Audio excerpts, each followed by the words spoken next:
سلمى البناني 38 سنة، من مواليد 10 ماي 1978، فاسية أبا عن جد. الأب عبد الحميد بناني أستاذ جامعي. يتيمة الأم، حيث أن أمها توفيت لما كان في عمر سلمى 3 سنوات فقط، وذلك بسبب السرطان. هذا ما دفع جدتها إلى اقتراح طلب رعاية سلمى، فلم يجد أبوها حلا سوى الموافقة على هذا الطلب. إذن سلمى تلتحق مع جدتها إلى الرباط لتدرس الابتدائي والإعدادي في مدرسة عمومية. عند وصول سلمى إلى المرحلة الثانوية تقرر الالتحاق بمدرسة خاصة، وسنة 1995 أخذت البكالوريا بميزة حسن، شعبة سيونس مات. بسبب المعدل المحصل عليه تم قبولها في المدرسة التحضيرية للمدارس العليا. سوف تمر من مرحلة التحضير وتلتحق بالمدرسة الوطنية العليا للمعلوميات وتحليل النظم. بعد مرور 3 سنوات تخرجت سلمى بدبلوم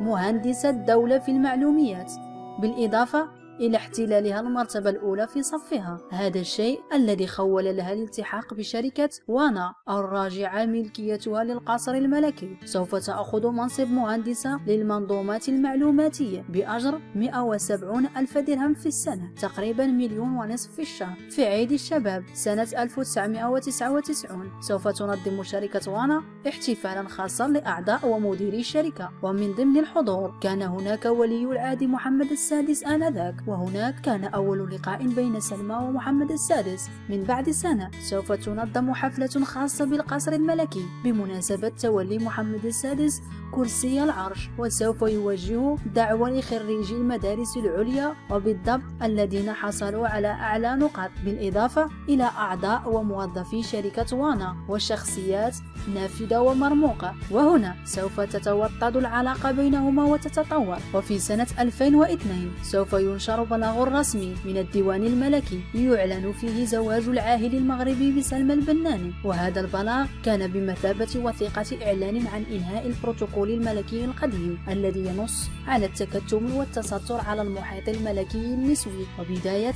تغيير جذري للتقاليد والعادات الملكية فيما يخص المحيط الاجتماعي لحريم القصر.